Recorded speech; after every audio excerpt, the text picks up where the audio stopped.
Hi folks, Sunday, July the 17th, and it's another day on the allotment. Light breeze blowing today, but it's a beautiful day, lovely and sunny, and at last there's something to show you on the flower bed. The dahlias have really started up now.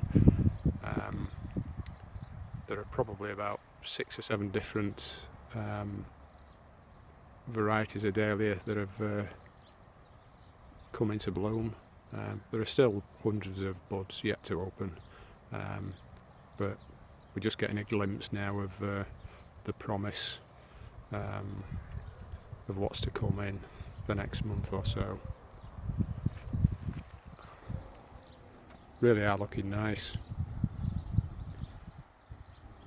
Take a quick look around the allotment. It's only a short update today. I'm away for a few weeks, off on holiday, so it'll be a while before I do another update, but I'm leaving the allotment in good hands. So that's the dahlias. We'll have a quick look round now. Broad beans are still growing strong. Tips have been taken out, but we've had about 4 2-gallon buckets of broad beans. The remaining ones are still filling out. The beans rather are a little bit small still inside the pods, but they've been really nice and they're doing really well. 2 different varieties. The one closest to us is quite a bit shorter. There's not as much growth, but the pods are bigger and the beans are bigger. We've had a lot more in the way of from this first row. They're the broad beans. Moving around under the yellow cloche, peas and beans that we sowed in broad drills. They're coming along nicely. Need to take the net off the dwarf French beans there as well. That's ready to come off. The sweet corn are thickening up nicely at the base and they look really healthy. The prolonged rain that we've had over the last week or so has not really knocked them back at all. It has with the onions, really taken the onions over on the first allotment, but some of the plants have benefited from it. Had us first few beetroot. Got 2 varieties there, a golden one and a red one. Growing some of those for lunch today. Spring onions are ready to start and pick.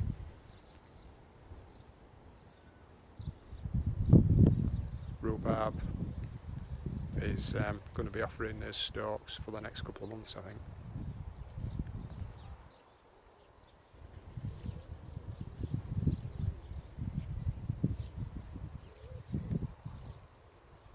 Few sunflowers. The winds took most of the sunflowers, snapped the heads off, but we've still got a few to look at. Daisies are looking really nice as well.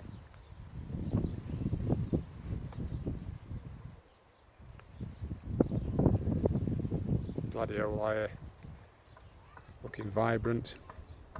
No flowers, no flower stalks to look at yet, but they should be along within the next few weeks, I would imagine.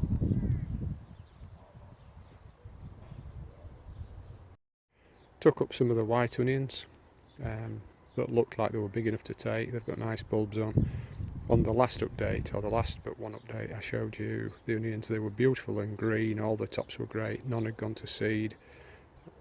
2.5 weeks of rain and really nasty weather, and all the stalks started to look bleached, and they were starting to dry off, and they're lifted very, very easily from the soil, which is not really a great sign. Some of them were a little bit soft as well, the bulbs, but we've taken up, as I say, the big ones, and they're out to dry. We've left the remainder in there, not really big enough to pull yet, but not looking very healthy. All in I'll show you in a moment, all in the matter of a few weeks from being perfectly healthy to going over the hill. That's just how it is sometimes. But they're the white onions. Red onions are still in the ground, I'll show you those in a moment. Had to take the shallots up as well. They're here at the side of the greenhouse. lots of them, but they're quite a bit smaller than they've been in years gone by. They've been 2 or 3 times as big, like small onions in the past. But they're solid at the bottom. But as I say, quite a bit smaller. But they were already drying off in the ground, so we had to take them up. Any more rain and obviously you risk things starting to rot. The remainder there on some of the old wood.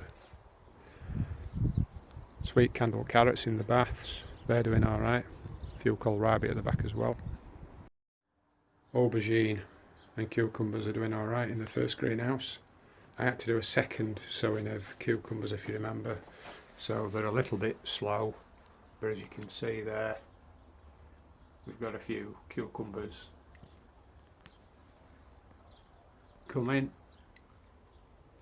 and I've got about 5 cucumber plants at the back, 2 lemon and 3 purplus, so should be looking at, I don't know, maybe 30 or 40 cucumbers off those over the next month or so. Beef steaks are doing well in the big greenhouse. That's the Cherokee purple, a nice cluster there of about 6 tomatoes. They look like they're going to be really nice, probably about, I don't know, ½ pound in weight each of those by the time they've grown to maturity. And there's another nice one over there. That's going to be a beauty when it's mature. But as you can see, quite a few of the beef steaks are starting to grow on now. So looking forward to seeing those come, because we've got some bi-coloured ones, some red ones, some black ones as well. So they'll be interesting, hopefully. Maybe into September before we really see them come into their own. So that's the big greenhouse. Just pulled a couple of nice kohlrabi in the green variety. They look really good. The tops are a bit eaten, that's to be expected really, but I think I've had about 4 or 5 so far, and there are probably another half dozen or so that are almost ready to be pulled. I'll show you those now. The green kohlrabi seem to be doing better than the blue, seem to be a little bit more vigorous. They're all forming bulbs, even though the tops, as you can see, are a bit flea bitten. But there are quite a few of the green ones that are ready, and others that are on the way. The blue ones are not as far on, they're golf ball size.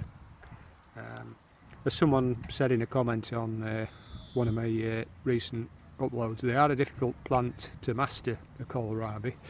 They're very vulnerable to the wind, they don't like extremes of temperature, and if you sow them too early, they're vulnerable as well. Tops, they're very sweet, so as you can see, they fall prey to butterflies and what have you. But the bulbs still seem to grow on, and they taste delicious, great in stir fries. So I would highly recommend that you grow some kohlrabi. Don't do them too early in the season, as I say, because they tend to suffer with the weather. Later in spring, early summer, they romp away. You're pretty much guaranteed to get some. I've had about ½ dozen already, and I suspect I'll probably end up getting about 20 off this little patch, which is about 1.5 square metres, and I think I probably put about 36 kohlrabi plants in there. I might get 25 decent ones. So that's the kohlrabi. Just started to lift some of the first earlies out of the ground. We've got a lot to go at, so we really need to start. Taking about 3 or 4 roots there, and because they were growing over the path, about ½ dozen roots down there as well. I've just taken these up the path out this morning, and here they are in this bag, and there's a lot of them. I would say getting on for about £20, maybe £15 potatoes from about 6 roots, so probably about, I don't know, maybe £3 per seed potato out of the ground, which is very, very good. As I say, time to start and take them now, otherwise they're going to be miles too big, they'll all be like baking potatoes. But we've got, I would say, probably about a third Pentland Javelin, a third Nicola and a third Charlotte. And you remember the broad drill of dwarf French beans, the Stanley beans that I sowed. They were about a foot wide in the ground, and you remember I said they'd be about 2 foot high and about 3 foot wide. Well, they're not finished growing yet, and they're not far off what I suggested they'd be. I'm starting to get some flowers on those. Second lot of peas well on the way. Leeks, not been doing great. As soon as they grow a little bit, our resident rabbit comes and pinches the tops out, but they are growing on, but very, very slow.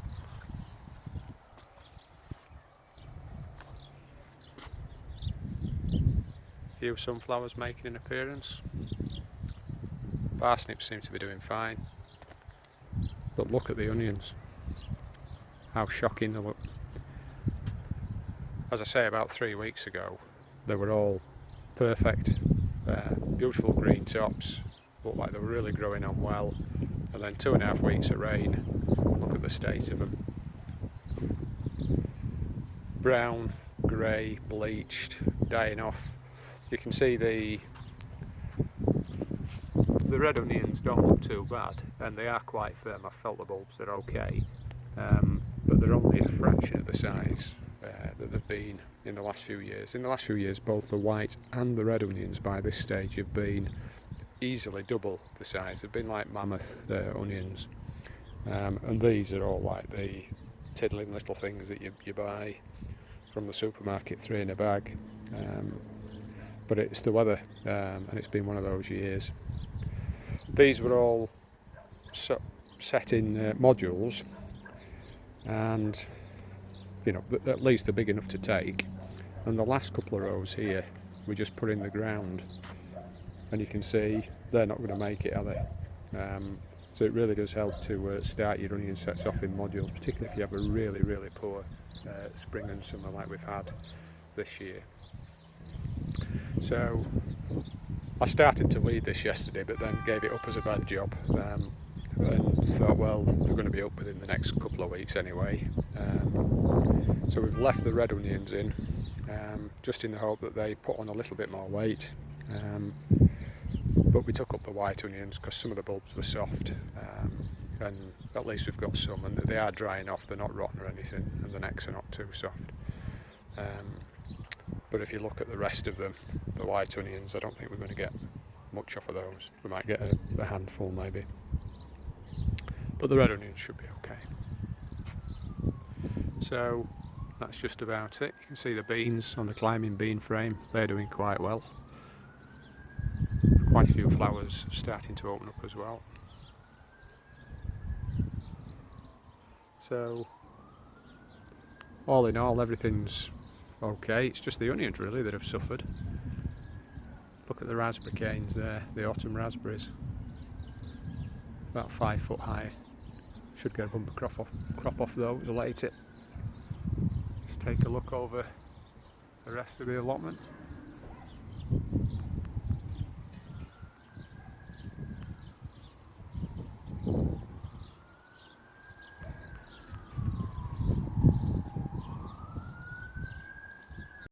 Just finish off with a quick look in the fruit cage. There are a couple of currant bushes that are a little bit more mature, and the red one there, that's covered in red currants.